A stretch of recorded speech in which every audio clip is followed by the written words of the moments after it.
Those of you, and there were hundreds of thousands of you, who attended the Tea Parties on April 15th, I want you to know that President Obama, the president of all the people, the one, the most merciful, is really irritated by what you did. He does not like at all what you did.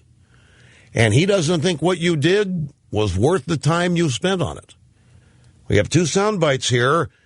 Here's the first. You know, those of you who are watching certain news channels that, on which I'm not very popular, and you see folks waving tea bags around, let me just remind them that I am happy to have a serious conversation about how we are going to cut our health care costs down over the long term, how we're going to stabilize Social Security.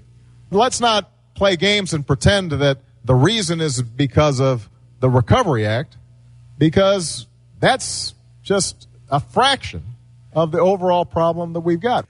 Now, this is not wise. I mean, this is a man who supposedly has great political instincts, correct? Barack Obama. But this is a bitter clinger moment here. He's looking at you people who went to the Tea Parties, and he doesn't like you at all. Waving tea bags around, let me just remind them, I'm happy to have a serious conversation about how we are going. You know, he's not president of all the people. I mean, this guy's, he's cold and he is partisan. And this is something that it's going to start trickling out. These things that irritate him, he's going to eventually let it be known how irritated he is. He says, let's have a serious conversation about how we're going to cut our health care costs over the long term. You know how we're going to do that? We're going to raise taxes, and we're going to have government programs.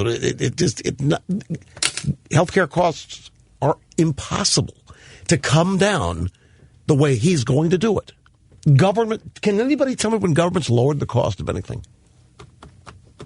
It's not going to happen. But the Tea Parties were not even about health care. The Tea Parties were about his irresponsible spending, his irresponsible growth of government, his irresponsible power grab over individual liberty and freedom.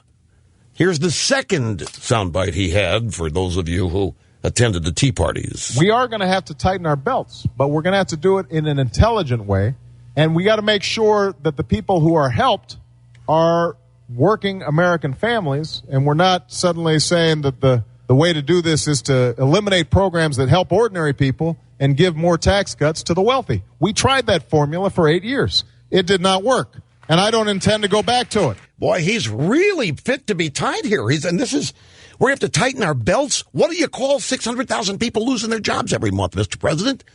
If that's not tightening their belts? We're going to have to do it in an intelligent way, make sure that people who are helped are working American. In other words, the only way anybody's going to get ahead in Obama's world is if the government's there shepherding you through your day. And it's just plain wrong, and it will never happen. And if it's tried, it will fail. Eliminate programs. We're not suddenly saying the way to do this is to eliminate programs. Listen to this. We're talking about individual prosperity and success, and he's talking about government programs. I don't know about you folks. I haven't needed a government program for my success. Now, I know a lot of people, and I mean, not talking about unemployment or this kind of thing. I have not needed a government program for my success. And the people who have achieved great things, and many haven't done it with a government program. Some in business may have gotten tax breaks and so forth. But what Obama means is that a government program that shepherds people and does things for them rather than them doing the work. And that's an illusion anyway. He just wants people to think that's going to happen, so they'll continue to sit on their hands and wait for it to happen. Like, how many people are still waiting for him to pay their mortgage or find them a home or fill their gas tank? Make no mistake, there still are people out there. And give more tax cuts to the wealthy. Tax cuts to the wealthy. Do you know that the bottom 50% of taxpayers in this country pay less than 3% of the total tax burden? Would somebody tell me all these tax cuts for the rich The rich are paying a greater and greater share of the tax burden every year with a lower percentage. They're reporting earning more dollars. This is academic stuff. It's been proven. He's trying to rewrite history here. The last 8 years were a failure. I ran into that in a room last night. Over half the room last night thought the last 8 years were an abject failure. You think the last 8 years were an abject failure? I want to ask you to remember something. And I know that many of you in this audience probably think the last 8 years were an abject failure. Monday, Air Force One, a Boeing 747, buzzed ground zero at 1,000 feet to 1,500 feet in Manhattan. And it was trailed by two F-16 fighter jets, one of which could be seen. The other one was at an altitude difficult to spot. Nobody in New York knew what was going on. People in office buildings near ground zero fled. They ran for their lives in fear. What does that tell you?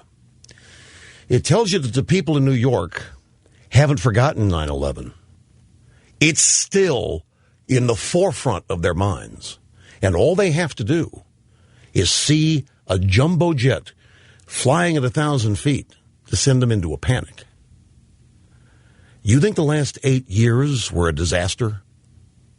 You think the last 8 years were an abject failure?